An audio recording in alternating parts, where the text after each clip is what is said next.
মোহনবাগান দিবস উপলক্ষে পূর্ব বর্ধমান জেলার শহর বর্ধমানের বড়নীলপুর মিলেনিয়াম ক্লাবের মাঠে স্মাইল ফাউন্ডেশনের উদ্যোগে এক দিবসীয় ফুটবল প্রতিযোগিতার আয়োজন করা হয়।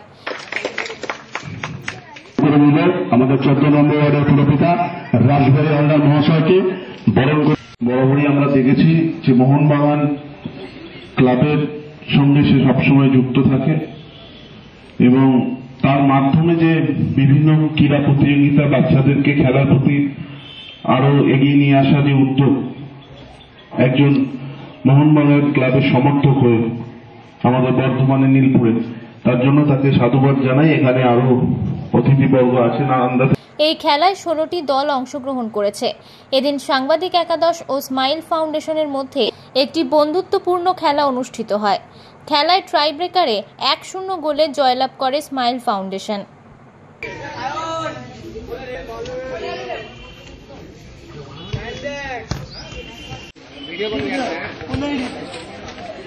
ঠিক আছে।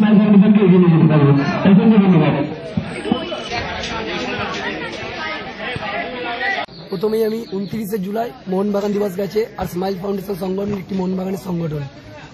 স্মাইল ফাউন্ডেশন প্রত্যেকটা বছর মোহনবাগান দিবস বিভিন্ন রকম কর্মসূচির মাধ্যমে পালন করে থাকে। এবছর আমি প্রথম থেকেই স্মাইল ফাউন্ডেশনের প্রতিষ্ঠাতা হিসাবে শপথ নিয়েছিলাম যে এবার আমরা ফুটবল টুর্নামেন্টের মাধ্যমে স্মাইল ফাউন্ডেশনের মোহনবাগান দিবসের প্রতিষ্ঠা দিবস পালন করব। কতগুলো টিম রয়েছে? এখানে 16টা টিম রয়েছে। আচ্ছা, কদিনের খেলা এটা? এটা একদিনেরই খেলা। কাদের ইয়েতে উদ্বোধন বা এখানে আমাদের উদ্বোধন অনুষ্ঠানে উপস্থিত ছিল সম্মানীয় পৌরপিতা 14 নম্বর ওয়ার্ডের মাননীয় রাজবাড়ী হালদার, উপস্থিত থাকবে হিরণ মন্ডল সম্মানীয় পৌরপিতা 16 নম্বর ওয়ার্ডে। আর আমি ধন্যবাদ জানাবো তুহিন ভাইকে, যে যার জন্য 16টা টিম আজ আমার মাঠে খেলে যাচ্ছে। পুরো টিমটাকে সাজিয়েছে তুহিন ভাই। পূর্ব বর্ধমান থেকে তন্ময় ঘোষের রিপোর্ট, আনন্দ বার্তা।